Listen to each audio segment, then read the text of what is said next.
අපේ ඉස්සර මීතිරිගල ආරණ්‍ය සේනාසනේ වැඩ හිටපු මාතරසිරි ඥානාරාම මහෝපාද්‍යය ස්වාමීන් වහන්සේ එක ස්වාමීන් වහන්සේ නමක් ගිහිල්ලා තියෙනවා. උන්වහන්සේ වඳින්න ටිකක් කතා කර කර ඉන්නකොට කියලා තියෙනවා ඔය හාමුදුරුවරු කරන ඕන වැඩක් හරියනවා කිව්වලු. හාමුදුරු නමක් වෙදකම් කරන්න පටන් ගත්තොත් අංක එකේ වෙතික් බවට පත් වෙනවා. දෛවඥයෙක් නැත්තම් කේන්දර බලන්න ගත්තොත් ප්‍රසිද්ධම දෛවඥයා වෙනවා. ඊළඟට හාමුදුරුව නමක් කරන ඕනම වැඩක් හරියනවා. එහෙම කියලා උන්වහන්සේ කියලා තියෙනවා මහානකම හැර කියලා. අනිත් ඔක්කොම වැඩ හරියනවා මහානකම හැර. ඒ නිසා ඒ වැඩ අයින් කරලා මහානකම හරියට කරගන්න කියලා උන්වහන්සේ අවවාද කරලා තියෙනවා. ඉතින් එහෙනම් මේ දේශනාව පිළිතුරු අපි දෙපක්ෂයටම හරි වටිනවා. සතුටින් මැරෙන්න නම් වැඩවලින් ඒ කාලේ එනකොට ඒ ක්‍රමානුකූලව මේ වැඩවලින් අපි අයින් වෙන්න ඕන. ඒක තමයි පළවෙනි කාරණය. දෙවෙනි කාරණය තමයි බස්සාරාමෝ හෝති. බස්සාරාමය කියලා කියන්නේ මොකක්ද? කතාව. පින්නතුනේ දැන් අපේ සමහරුන්ට මේ කතාව නැත්තම් නිකන් සාංකාව වගේ නේද? කතාව පුදුම විදිහට ඕන. එහෙමනම් සන්තෝෂයෙන් මැරෙන්න බෑ කියනවා මේ නිතරම කතා කරන කෙනාට. මේක ඇත්තටම ඇබ්බැහියක්. දැන් අපි කුඩු බොන මිනිහට බයිනවා මේ කුඩු වලට ඇබ්බැහි වෙලා කියලා. මත් වතුරට ඇබ්බැහි වෙච්ච මිනිසයාට බහිනවා මේ මතට ඇබ්බැහි වෙලා කියලා. හැබැයි මට හිතෙන්නේ නම් මේ කතාවත් ඒ වගේම එකක්. කතාවට ඇබ්බැහි වුණොත් පින්නතුනේ ඔක නවත්තන්න බෑ. එහෙමනම් අපි මේ ධර්මයේ පැත්තකින් තිබ්බත් මේ පින්නතුල හොඳට හිතලා බලන්න. මේ අතන්ට වැඩියෙන්ම ප්‍රශ්න ඇති වෙලා තියෙන මොකක් නිසාද? කට නිසා. එහෙමනම් කට පාලනය කරගත්තා නම් ප්‍රශ්න ගොඩාක් අඩුයි. අපේ ස්වභාවය කෙලින්ම ලෝකයට පේන්න මේ කතාවෙන්. බුදුරජාණන් වහන්සේ වදාළ මේ කය සංවර කරගන්න ලේසි. හැබැයි වචනේ සංවර කරගන්න හරි අමාරුයි. ඉතින් භික්ෂුන් වහන්සේලා වන අපට බුදුරජාණන් වහන්සේ වදාළේ සම්නිපතිතාණං වූ භික්ඛවේ ද්වං කරණීයං. මහණෙනි එකතු වුණාම වැඩ දෙකක් තියෙනවා කරන්න. එක්කෝ නිශ්ශබ්දව භාවනා කරන්න ඕන නැත්නම් ධර්මයේ කතා කරන්න ඕන. දැන් බලන්න ඔය බුරුම රටේ භාවනා මධ්‍යස්ථානවල පින්නතුනි ඒ කර්මස්ථානාචාර්යින් වහන්සේලා නිතරම දෙන අවවාදයක් තමයි මාස 6ක් එක දිගට භාවනා කරලා විනාඩි 2ක් අනවශ්‍ය දෙයක් කතා කරා නම් අර ඔක්කොම ඉවරයි. ඒ තරම්ම විසක් මේ කතාව. ඉතින් බලන්නකො බුදුරජාණන් වහන්සේ මේක එක ඉන්ද්‍රියන්ට එක එක උපමා දීලා තියෙනවා. දැන් බලන්න මේ දිවට දීපු උපමාව බුදුරජාණන් වහන්සේ දිව හැඳින්වුවේ මහණෙනි මේක හරියට කෙටේරියක් වගේ. මේ ඇට නැති දිව හැඳින්වුවේ කොහොමද? කෙටේරියක් වගේ. ඒ තරම්ම භයානකයි. එහෙමනම් පින්නතුනි අපි මේ කතාවෙන් හොඳට මේක පාලනය කරගන්න ඕන. මෙතන කියන්නේ කතා කරන්නේ නැතුව ඉන්න කියලා නෙවෙයි. එහෙම දෘෂ්ටියක් ගන්න එපා. හැබැයි අනවශ්‍ය දේවල් කතා කිරීමෙන් සම්පූර්ණයෙන්ම අපි අයින් වෙන්න ඕන. එහෙම නැති වුණොත් මේ ධහම තුල කිසිම ජයග්‍රහණයක් නැහැ. ඒ නිසා පින්වත් හැමදෙනාම අධිෂ්ඨාන කරගන්න ඕන මේ කතාව හැකියදා දුරට පාලනය කරගන්නවා කියලා. මම අත්දැකීමෙන් දන්නවා දැන් ওই කතාවට ඇබ්බැහි වෙච්ච අය පණ ඇද වුණත් කතා කරන්න කැමතියි. දැන් ওই වය වෘද්ධ වෙච්ච අයට අපි පිරිත් කියන්න යනවානේ ස්පිරිතාල වලට. එහෙම ගියාම පින්නතොනේ බොහෝම අසාධ්‍යයි ඒත් කතා කරන්න දඟලනවා. දරුවෝ කියනවා අනේ ස්වාමීන් වහන්සේ මේ තාත්තා හරිය ආසයි කතා කරන්න ඒකයි. අර බලන්න. එහෙමනම් සන්තෝෂයෙන් මැරෙන්න බෑ. මේ කතාවට ඇබ්බැහි වුණොත් මේක කවුරුත් හොඳට හිතට ගන්නට ඕන. අපේ අයට ලොකුවටම තියෙන දුර්වලතාවයක් මේක. මේ කතාවෙන් තමයි බොරු කියවෙන්නේ. පරුස වචන, කේලාම්, හිස් වචන මේ ඔක්කොම සිද්ධ වෙන්නේ මේ කතාවෙන්.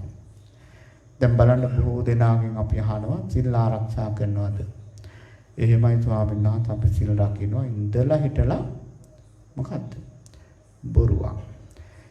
පින්නතුනි බොහෝ දෙනා කිසිම ගාණක් නැතුව මේ බොරු කියනවා. ඉස්සර අපේ භාවනා මධ්‍යස්ථානයකට ජර්මනියේ ඉඳලාව තරුණෙක් මහාන වෙන්න. අවුරුදු 25ක විතර තරුණෙක්. ඉතින් මෙයා අන්තර්ජාලයෙන් හොඳට ධර්මයේ කියවලා ධර්මයේ ගැන ලොකු පැහැදීමක් ඇති කරගෙන ඉතින් අන්තිමට ප්‍රවෘජිතෙක් පැවිද්දෙක් බවට පත් වුණා. හැබැයි මේ ස්වාමීන් වහන්සේගේ තාත්තලා අම්මලා මේකට කැමති නැහැ.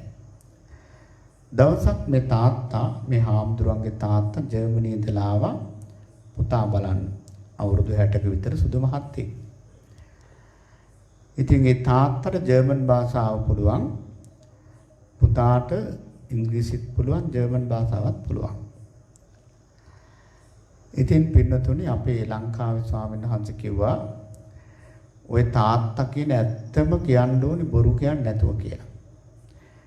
මොකද ඒ තාත්තා අකමැති නිසා එහෙම විහිළුවක් කළා. ඉතින් මේ පුතා හාමුදුරුවෝ තාත්තට කිව්වා මෙන්න මේ හාමුදුරුවෝ කියනවා තාත්තා කියන ඇත්තම කියන්න ඕනේ බොරු කියන්නේ නැතුව කියලා.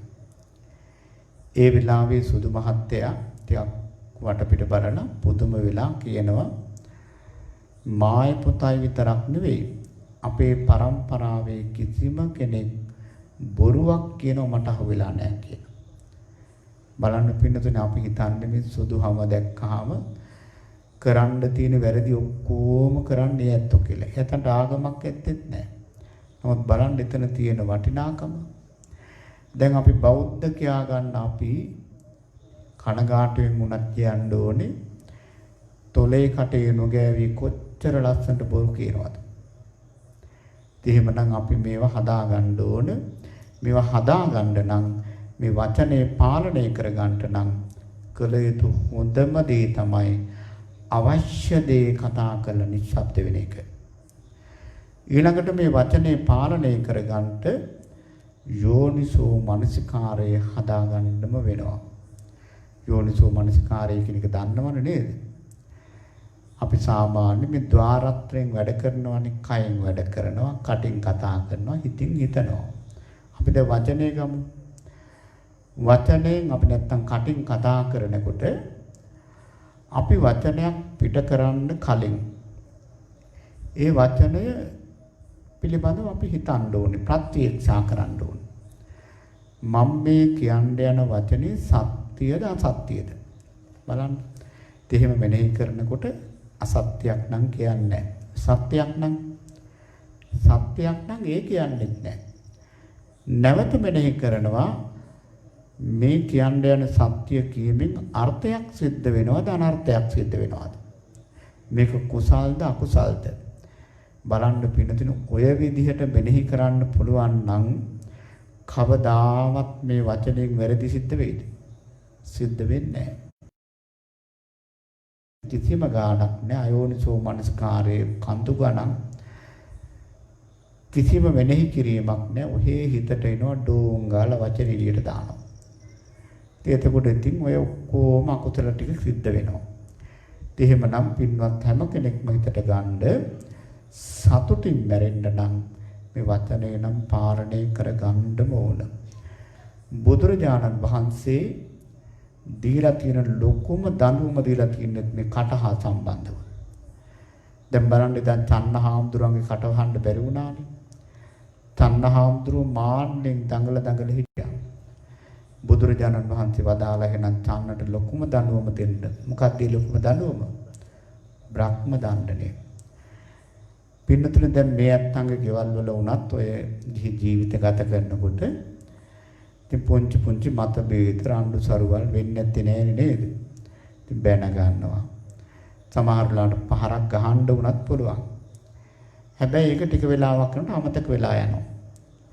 හැබැයි ස්වාමියා හරි බිරිඳ හරි මාස ගාණක් කතා කරන්නේ නැත්නම් ඒ නිවසේ ඉන්න පුළුවන්ද? ඉන්න බෑ. එහෙමනම් බුදුරජාණන් වහන්සේ පනවපු ලොකුම දඬුවම පනවලා තියෙන්නේ මේ කට හා සම්බන්ධව. ඒ නිසා පින්නතුල මේක පුංචි දෙයක් කියලා හිතන්න එපා. මේවා කරන්න බැරි දේවලුත් නෙවෙයි. එහෙමනම් වචනය පාලනය කරගන්න ඕන.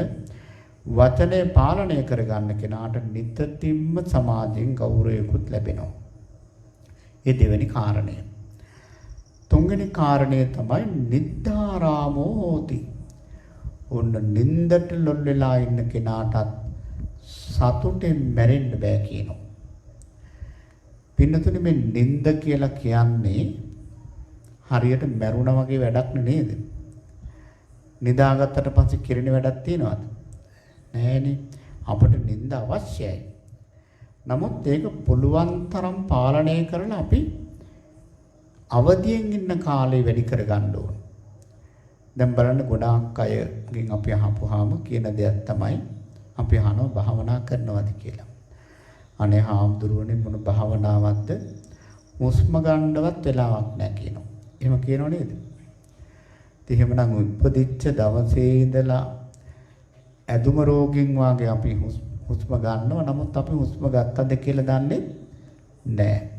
එහෙනම් භාවනා කරනවා කියලා කියන්නේ හුස්ම ගන්න වෙලාව හදාගන්න එක.